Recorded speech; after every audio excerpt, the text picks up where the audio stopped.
희망과 설렘이 가득한 을사년이 밝았네요.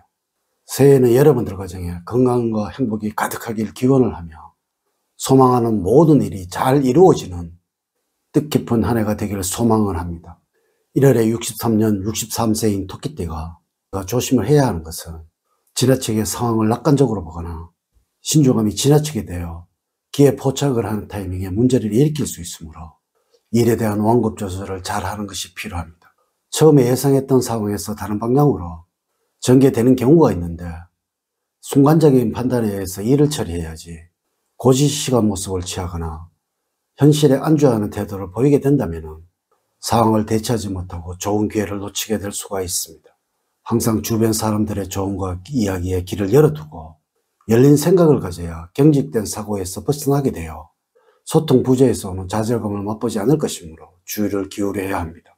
이번 영상은 63년 63세인 토끼띠의 2025년 1월의 운세를 알려드리도록 하겠습니다. 먼저 미친 듯이 현금이 들어와서 재물이 늘어난다는 주제로 말씀을 드리도록 하겠습니다.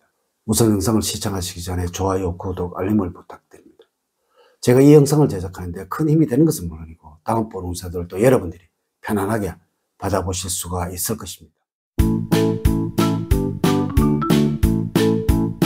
여러분 반갑습니다. 모모도도입니다. 1월에 63년 토끼띠 이성들에게 조언을 드리자면 직감이나 느낌으로 사람을 평가하거나 일에 대해 판단을 하는 것을 주의를 하셔야 합니다.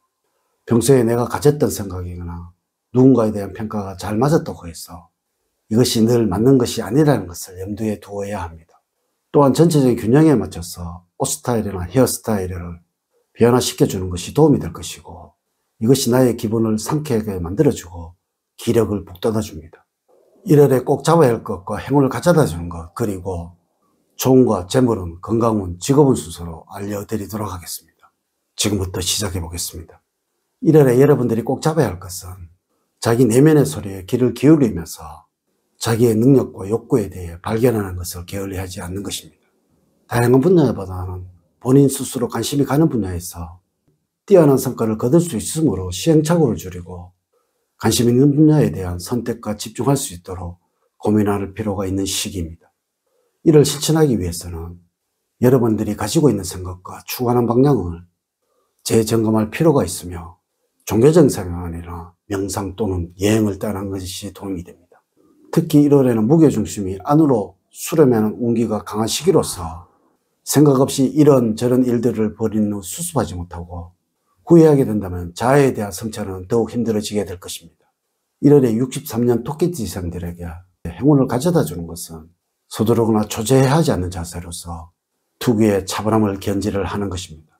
대화를 할 때도 말이 많으면 실수를 하게 되므로 상대방의 이야기를 충분히 경청을 한 후 다만 상대가 무겁거나 부담가지 않게 밝은 표정으로 의사표시를 해주기 바랍니다. 1월에 행운을 주는 방향은 북서 방향입니다. 여러분들의 능력을 마음껏 발휘를 하고 그에 따르는 대가를 기대할 수 있는 방입니다. 색깔은 노란색입니다. 주변에 노란색의 물건이 있다면 가까이 두는 것이 좋습니다. 또한 이 색상의 옷을 자주 입어야 1월에는 하시는 모든 일에서 행운이 넘쳐나게 될 것입니다. 숫자는 1과 5고 3과 7은 좋지가 않습니다. 복권 등 당첨 번호와 연결시켜서 응용을 해 보십시오. 물론 이 날짜에 노란색의 옷을 입고서 복권을 구입해 보신다면 좋은 결과가 기다리고 있을 것입니다. 인물로는 소띠, 개띠, 원숭이띠 생이 되겠습니다. 만나는 것만으로도 마음적으로 안정을 느낄 수가 있을 것입니다. 전체적인 조언은 여러 가지 요란한 일들이 많은 1월이 되겠습니다. 또한 너무 많은 목표를 세우는 것은 좋지 않으며 자칫 현실적이보다는 몽상에 가까운 목표를 세울 수도 있기 때문에 가급적이면 달성 가능한 계획을 세워서 자신의 일을 추진해 나가는 것이 좋으며 그런 경우 하반기로 갈수록 점차적인 성과를 얻을 수가 있을 것입니다. 1월에는 더욱 열심히 하고자 하는 자신을 채찍질하는 1월이 되어야 합니다. 그러나 너무 요란스럽게 자신을 채찍질하는 경우 직장생활이나 사업에서도 겉만 요란해져 내실 없이 보일 수가 있을 것입니다. 그러므로 자신을 잘 다스리고 꾸준하게 지속적으로 일을 해 나가시기를 바랍니다. 1월의 운의 흐름을 보면 다음과 같다고 할 수가 있습니다.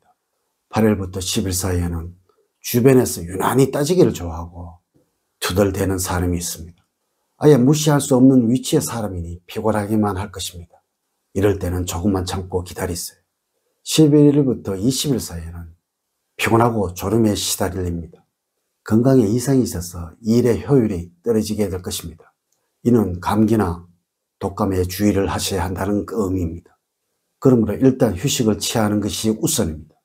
너무 무리하지 말고 충분한 수면과 적당한 운동으로 내부의 에너지를 쌓는 데 주력을 하세요. 20일부터 말일 사이에는 구정의 연휴가 있어서 감정의 기복이 심해지는 시기입니다. 따라서 이 시기에는 휴식과 재충전이 필요한 시기입니다. 일도 좋지만은 건강을 챙기시기 바랍니다. 또한 여러분들의 호감이 높아지는 시기이기도 합니다. 이는 여러분들이 어떠한 행동을 하시더라도 좋아하고 기쁘게 해준다는 것입니다. 그만큼 생각이 뒷받침되지 않는 행동과 생각이 없는 행위를 하시더라도 여러분에게는 호감을 가져다 줄 것입니다. 또한 경제적으로 여유가 생기면서 목돈을 만질 수도 있어서 주변 사람에게는 인심을 써보셔도 좋을 것입니다. 재물적으로는 인내심과 절제심을 갖는다면 원래는 재물적으로 많은 부분을 모을 수가 있을 것입니다. 들어와야 할 돈이 갑작스럽게 들어오지 않지만 새로운 수입이 생기게 되어 경제적으로 어려움을 피해갈 수 있는 시기입니다. 기대하기 힘들었던 곳에서 의외의 수입을 얻게 되어 의기양양할 수 있으나 욕심이 커져서 절제하지 못하고 감당하기 힘든 돈을 무모하게 투자를 하게 된다면 금전적인 손실로 연결이 될 수도 있으므로 수익이 적더라도 합법적이고 합리적인 방법을 선택을 해야 하겠습니다. 건강적으로는 체력이 좋아져 잔병 치레 없이 무탈히 보내겠습니다. 어지간한 피로는 하루 이틀 정도의 휴식으로 다시 온기를 회복할 수 있으니 정열적으로 일할 수 있는 시기입니다. 너무 실내에만 들어박혀 있기보다는 틈틈이 바깥 바람을 쐬어주어 스트레스 관리를 해준다면 더 바랄 나위가 없겠습니다. 가로로 인해 어느 순간 무너지지 않도록 에너지 배분에 신경을 쓰고 마음을 편안히 갖도록 하십시오. 만일 운동을 시작하려면 가족의 이름과 함께 시작하는 것도 좋겠습니다. 직업적으로는 일적인 면에서 재충전이 필요한 시기입니다. 직장생활이나 여러 가지 많은 일과 스트레스로 몸과 마음이 지쳐있는 상태입니다. 이럴 때는 줄일 수 있는 범위 내에서 일을 줄일 수 있도록 하고 다른 여가생활이나 취미생활에 보다 관심을 가지는 것이 좋겠습니다. 몸과 마음의 에너지를 충전을 시켜 2월달부터 더 열심히 일하도록 해야 합니다. 이렇게 제가 신년 1월에 63년 63세가 되는 토끼띠에 2025년 1월의 운세에 관해서 말씀을 드렸습니다. 이제 이야기를 마치도록 하겠습니다. 저는 늘 여러분들 가정에 사랑과 행복이 넘치는 삶을 만들어 드리도록 노력을 하겠습니다. 오늘 긴 시간 시청해 주셔서 감사드립니다. 다음 시간에 더 좋은 영상으로 인사를 드리도록 하겠습니다. 감사합니다.